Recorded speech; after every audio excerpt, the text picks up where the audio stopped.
So in preparing to take my shell off this week, I have to unbolt it from the frame. What I noticed is that all my bolts are rusted. Try to get my socket in there and it won't work. So I did a little research, and what I came up with is using a Dremel. Wait a minute, hold up. A Dremel? You gonna do arts and crafts with that thing? Wait. You need a bolt cutter. How are you going to get that into the C channel? It's only 1.5 inches. How are you gonna get that in there? It'll work. Ha! Right on. Right. Let's have a contest. Okay, let's do this. Let's have a contest. My Dremel against your bolt cutter. Let's see which way is faster.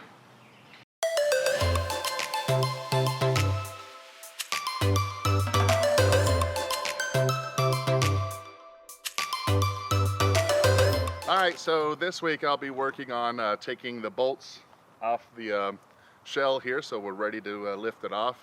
I'll be addressing that.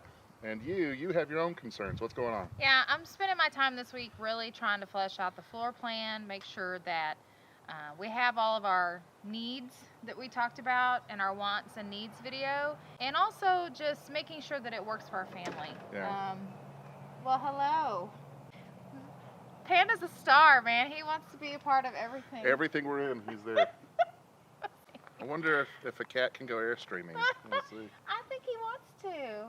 All right, so a couple weeks ago, I introduced to you Cooper, Mr. Cooper. And he is with the National RV Trading Academy, and he's agreed to actually come out and help us with our rebuild. We've definitely reached out to him because, again, guys, we don't know everything. We don't know anything. He's a master certified technician. We said, hey, look, here's our plans. What do you think? And he says, okay, I like where you're going with this, but there's some things that, some concerns that really have to be addressed. If you're going to move your black water, gray water, and freshwater tanks, those dies, you really have to think, be forward thinking of where you're going to place those dies. And that's, of course, the little holes where everything actually comes in and goes out. So we have to really, think about this and put them in the right areas. And so we'll probably have to order ours custom and then put the dies in exactly where we want.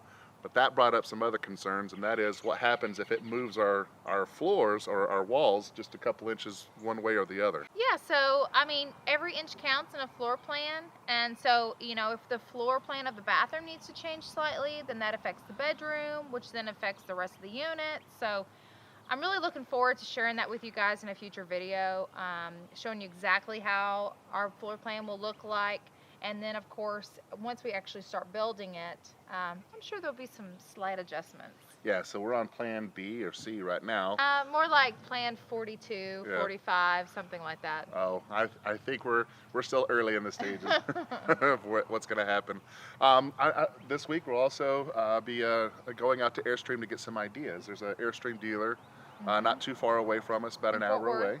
Yep. So we're going to go out there and get some inspiration, get some ideas. Yeah, actually I had heard that Airstream has a model that has bunkhouse, like bunk beds in it.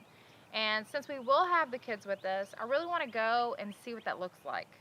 And just kind of get a better understanding of how the lounge dining space can work, and specifically the bunk beds. So while we go over to the Airstream dealer this week to get some floor plan ideas, we're going to stop by Cabelas, which is not too far from there. We haven't actually ever been to Cabelas before, so we hear it's pretty cool. We thought we'd also take Xena. We hear they're dog friendly, so we're going to have a little trip out with the family. Yep, take the dog with us, and hopefully she won't attack anyone.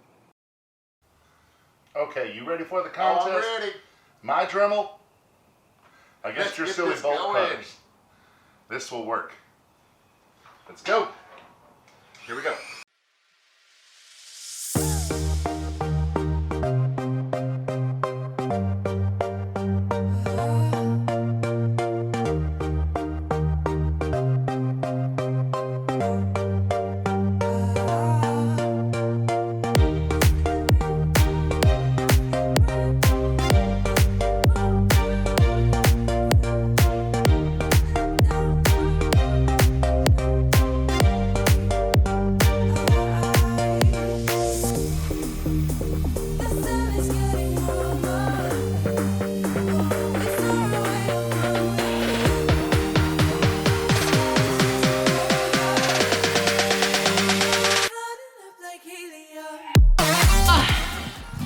Been a rough week. Yes. But we got a surprise. We went ahead and finished everything. Yes. Custom built everything, as you can kind of see. We've got it all taken care of. We've got the mouse fair off. Look at that beautiful ceiling. Yeah. Oh, we're parked next to another Airstream. April Fools. It was too cold to work today, I guess. No. Yeah, so, the great blizzard of April 2018 came in. 80 degrees yesterday, 30 degrees today.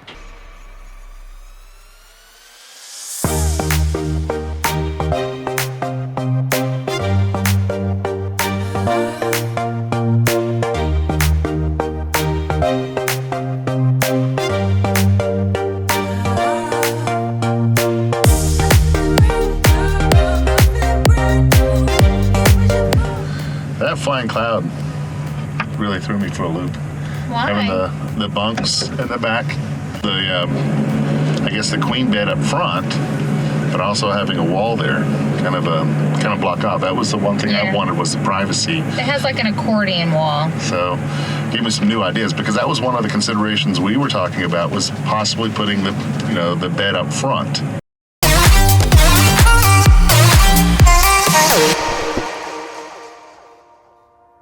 All right, so in preparing to take the shell off, you got to actually unbolt it from the frame.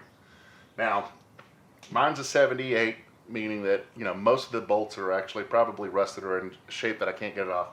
I mean, the optimum way to get it off, simply put your socket on a drill, switch cameras over here, turn your drill the right way, bring it right off. All you have to do is find each one of these bolts, take it off.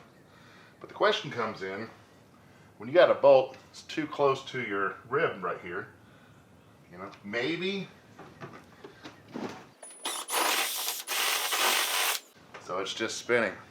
Okay, so you have some other options on what to do. Okay, none of them are ideal because each bolt's going to be a little bit different. I use a bolt cutter.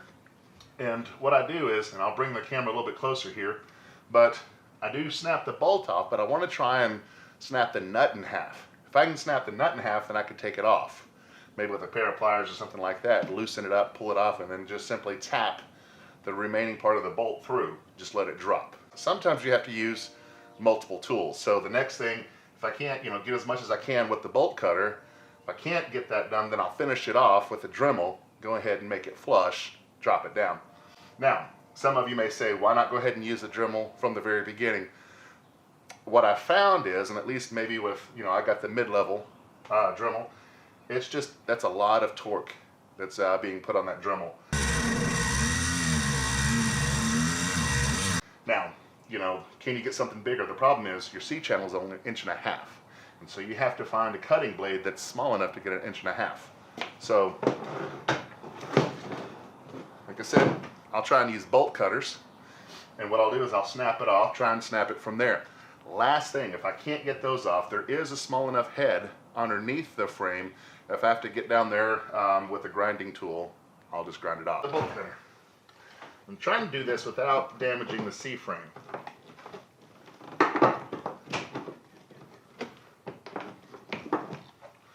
I've seen some videos where they take their edging tool up underneath the C-frame, but it really damaged it, and I'm doing all that I can not to actually mess with my C-channel here.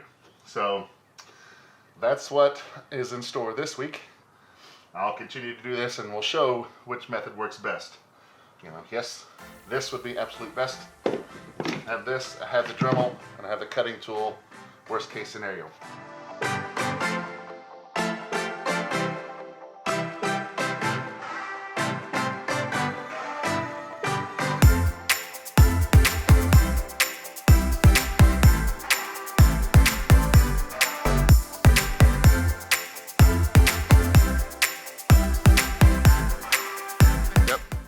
So we're all ready. Next week, I'll be building the gantries. That'll be fun. So how was Cabelas? It was fun. Yeah. And those ideas, at Airstream. Man, that flying cloud, really changed my concept. The one with the bunkhouse? Yeah. It's going to be pretty neat. So we're going to have to put our, thoughts together. A little bit of, how we're doing things. Yeah, it's probably going to introduce some big changes into the floor plan ideas that we had. So revision number 52 heading your way. There was 10 since we left. Hey, we're bringing you videos every week. If you haven't already, go ahead and click subscribe right over here. If you like the video, please click the button right over here, click like. Tell your friends, be with us on this journey as we continue to rebuild our Airstream. Thanks, guys. See you next week.